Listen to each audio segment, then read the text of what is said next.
Nangunguna sa PBA Rookie Draft 2024 Season 49 ang tinaguriang big man at ex-De La Salle player mula sa Mabalacat, Pampanga na si Justin Baltazar. Siya ang napili ng Converge Fiber Extras bilang top overall pick class of 2024. Si Baltazar ang pinakamalaking blue chip prospect sa draft para sa taong ito. Matapos magpakitang gilas sa Japan B-League at Maharlika Pilipinas Basketball League. Pumangalawa naman sa overall draft pick si Cedric Bearfield para sa kupunan ng Blackwater Bossing. Samantala, pasok rin para sa Barangay Ginebra San Miguel si RJ Abarrientos. Siya ang ikalawang Abarrientos na isa sa ilalim sa coaching ni Coach Tim Cone, kasunod ng kanyang tito na si Johnny Abarrientos.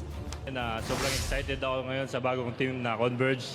And bibigay ko lang yung role ko as a big man. And then, yun, sobrang excited ako ngayon.